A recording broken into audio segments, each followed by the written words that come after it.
Chapter 2. Mother didn't expect to have anything to do with the Christmas pageant except to make me and my little brother Charlie be in it. We didn't want to, and to make my father go and see it. He didn't want to. Every year he said the same thing.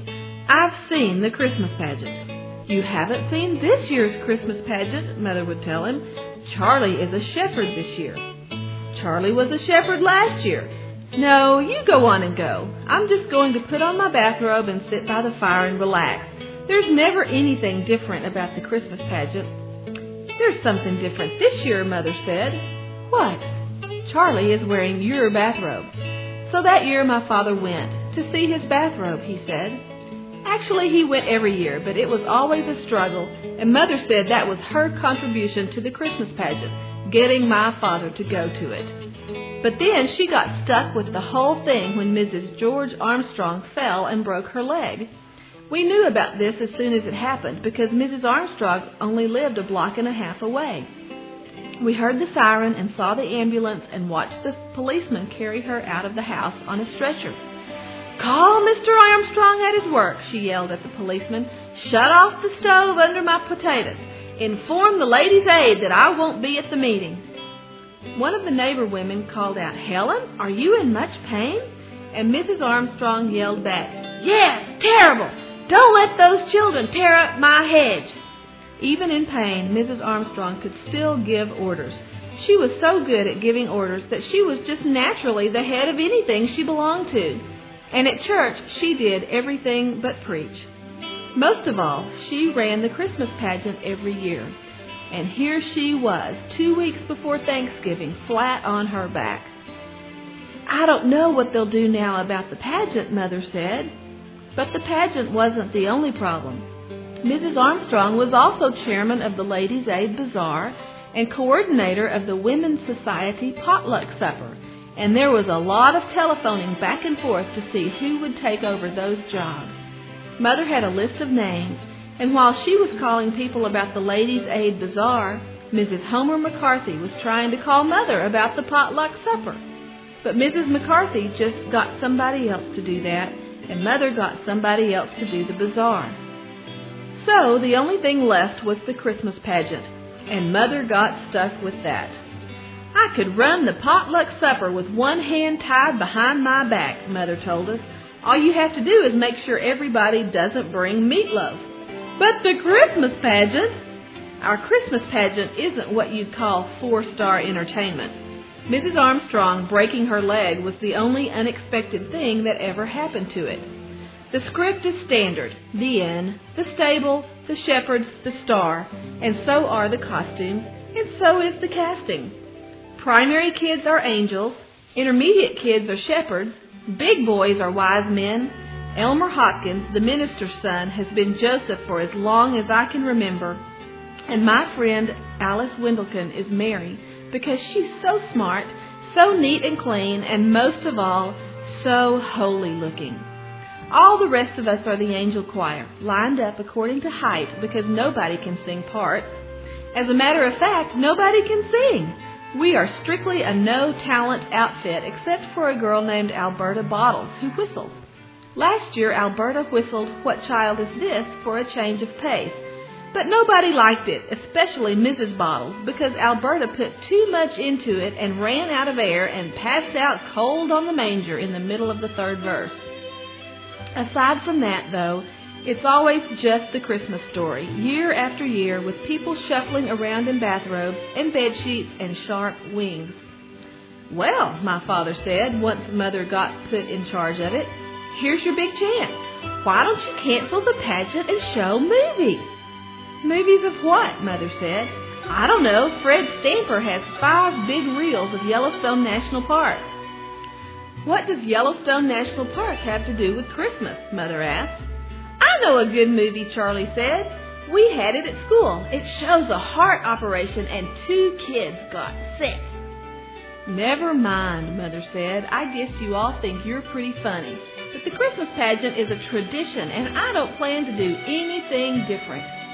Of course, nobody even thought about the Herdmans in connection with the Christmas pageant. Most of us spent all week in school being pounded and poked and pushed around by Herdmans, and we looked forward to Sunday as a real day of rest. Once a month, the whole Sunday school would go to church for the first 15 minutes of the service and do something special. Sing a song or act out a parable or recite Bible verses. Usually the little kids sang Jesus Loves Me, which was all they were up to. But when my brother Charlie was in the little kids, his teacher thought up something different to do.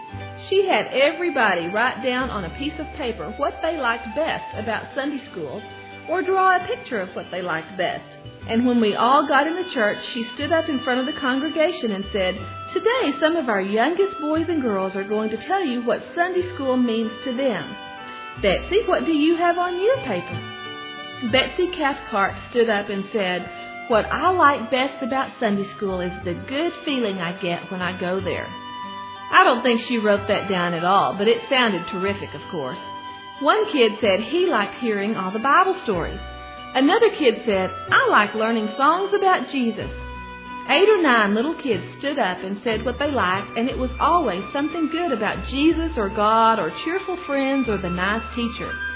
Finally, the teacher said, "I think we have time for one more. Charlie, what can you tell us about Sunday school?" My little brother Charlie stood up, and he didn't even have to look at his piece of paper. "What I like best about Sunday school," he said, "is that there aren't any Herdmans here." Well, the teacher should have stuck with Jesus Loves Me, because everybody forgot all the nice churchy things the other kids said and just remembered what Charlie said about the Herdmans. When we went to pick him up after church, his teacher told us, "I'm sure there are many things that Charlie likes about Sunday school. Maybe he will tell you what some of them are." She smiled at all of us, but you could tell she was really mad. On the way home, I asked Charlie, "What are some of the other things you like that she was talking about?" He shrugged. "I like all the other stuff, but she said to write down what we liked best, and what I like best is no Herdmans." "Not a very Christian sentiment," my father said. "Maybe not, but it's a very practical one," Mother told him. Last year, Charlie had spent the whole 2nd grade being black and blue because he had to sit next to Leroy Herdman. In the end, it was Charlie's fault that the Herdmans showed up in church. For 3 days in a row, Leroy Herdman stole the dessert from Charlie's lunchbox. And finally, Charlie just gave up trying to do anything about it. "Oh, go on and take it," he said. "I don't care. I get all the dessert I want in Sunday school." Leroy wanted to know more about that. "What kind of dessert?" he said. "Chocolate cake," Charlie told him. "And candy bars and cookies and Kool-Aid. We get refreshments all the time, all we want." "You're a liar," Leroy said. Leroy was right. We got jelly beans at Easter and punch and cookies on Children's Day, and that was it. "We get ice cream too," Charlie went on, "and donuts and popcorn balls." "Who gives it to you?" Leroy wanted to know. "The minister," Charlie said. He didn't know who else to say. Of course, that was the wrong thing to tell Herdmans if you wanted them to stay away. And sure enough, the very next Sunday, there they were, slouching into Sunday school, eyes peeled for the refreshments. "Where do you get the cake?" Ralph asked the Sunday school superintendent. And Mr. Grady said, "Well, son, I don't know about any cake, but they're collecting the food packages out in the kitchen." What he meant was the canned stuff we brought in every year as a Thanksgiving present for the orphans' home. It was just our bad luck that the Herdmans picked that Sunday to come, because when they saw all the cans of spaghetti and beans and grape drink and peanut butter, they figured there might be some truth to what Charlie said about refreshments. So they stayed. They didn't sing any hymns or say any prayers, but they did make a little money because I saw Imogene snake a handful of coins out of the collection basket when it went past her. At the end of the morning, Mr. Grady came to every class and made an announcement. "We'll be starting rehearsals soon for our Christmas pageant," he said, "and next week after the service we'll all gather in the back of the church to decide who will play the main roles. But of course we want every boy and girl in our Sunday school to take part in the pageant. So be sure your parents know that you'll be staying a little later next Sunday." Mr. Grady made this same speech every year, so he didn't get any wild applause.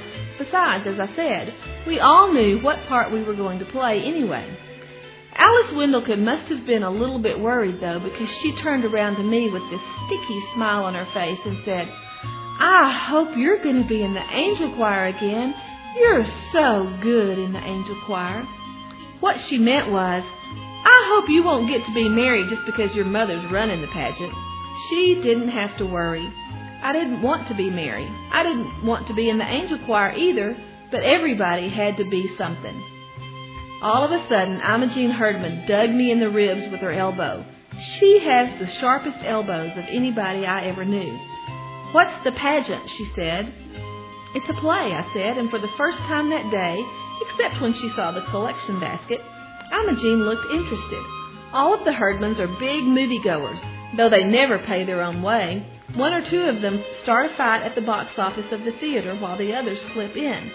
They get their popcorn the same way, and then they spread out all over the place so the manager can never find them all before the picture's over. "What's the play about?" Imogene asked. "It's about Jesus," I said. "Everything here is," she muttered, so I figured Imogene didn't care much about the Christmas pageant. But I was wrong.